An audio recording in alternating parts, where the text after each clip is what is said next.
Hello chunks, ഞാൻ നിങ്ങളുടെ സ്വന്തം വഴിപോക്കൻ. വഴിപോക്കന്റെ വഴിത്താരയിലേക്ക് ഒരിക്കൽ കൂടി ഏവർക്കും സ്വാഗതം. ഞാനിപ്പോൾ നിൽക്കുന്നത് കപ്രിക്കാട് അഥവാ നമ്മുടെ കോടനാട് ആനക്യാമ്പിലാണ്. അഭയാരണ്യം എന്നറിയപ്പെടുന്ന ഈ ആനക്യാമ്പിൽ ഇപ്പൊ 7ഓളം ആനകളാണുള്ളത്. നമ്മൾ വന്നു കയറുമ്പോൾ തന്നെ ആനക്യാമ്പിന്റെ ഫ്രണ്ടിലായി ഒരു വലിയ ബോർഡ് കാണാം. ആ ബോർഡിൽ ഈ 7 ആനകളുടെയും എല്ലാ വിവരങ്ങളും നൽകിയിട്ടുണ്ട്.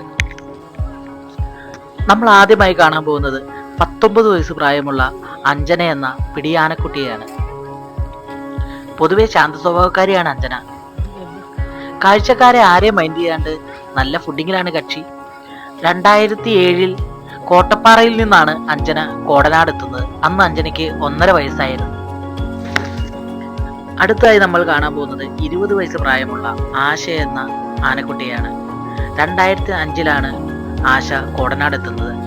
അന്ന് ആശയ്ക്ക് 2 വയസ്സ്. കാലടി റേഞ്ചിൽ നിന്നാണ് ആശയെ കോടനാട്ടേക്ക് കൊണ്ടുവരുന്നത്.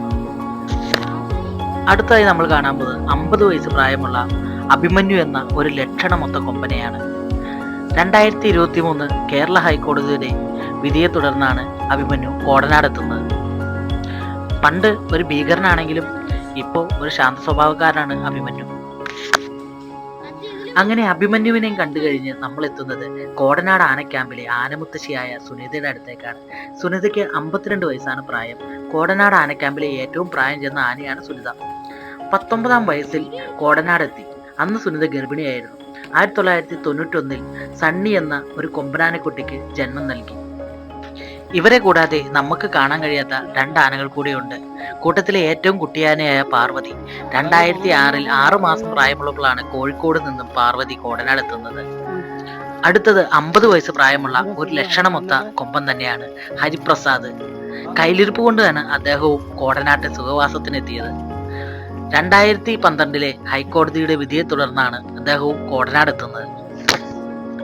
അങ്ങനെ സുനിത മുത്തശ്ശിയും കണ്ടു കഴിഞ്ഞ് കാട്ടിലൂടെ ഒരു 1/2 കിലോമീറ്ററോളം നടന്നു നീങ്ങിയാലാണ് നമ്മുടെ കോടനാട് ആനക്യാമ്പിലെ ഇപ്പോഴത്തെ താരമായ പീലാണ്ടി എന്ന ചന്ദ്രുവിനെ കാണാൻ പറ്റും. അവധി ദിവസമായതിനാൽ ചന്ദ്രുവിനെ കാണാൻ നിരവധി ആളുകൾ എത്തിയിട്ടുണ്ട്.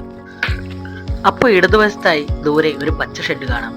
അതിലാണ് നമ്മുടെ കോടനാട് ആനക്യാമ്പിലെ ഇപ്പോഴത്തെ താരമായ പീലാണ്ടി ചന്ദ്ര നിൽക്കുന്നത്. നിരവധി ആളുകളാണ് ദിവസേന ചന്ദ്രുവിനെ കാണാൻ ഇവിടെ എത്തുന്നത്.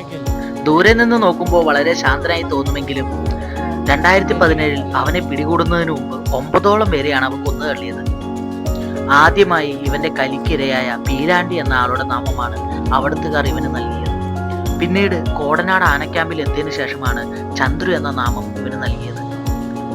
അവന്റെ ഷെഡിന്റെ സൈഡിലായി വലിയ മരങ്ങൾ കൊണ്ട് നിർമ്മിച്ച ഒരു ചട്ടക്കൂട് കാണാം. 2017 പീലാണ്ടിക്ക് വേണ്ടി നിർമ്മിച്ച ചട്ടക്കൂടാണത്. ആ ചട്ടക്കൂട്ടിലാണ് പീലാണ്ടി ചട്ടം പഠിച്ച് ചന്ദ്രുവായി മാറിയത്. ഇപ്പോൾ വളരെ ശാന്ത സ്വഭാവക്കാരനാണ് ചന്ദ്രു. ഇവനെക്കുറിച്ച് കുറച്ച് വിവരങ്ങൾ ഒരു ബോർഡിൽ ഇവിടെ നൽകിയിട്ടുണ്ട്. അപ്പോൾ നമുക്ക് അടുത്തൊരു വീഡിയോയുമായി പിന്നീട് കാണാം.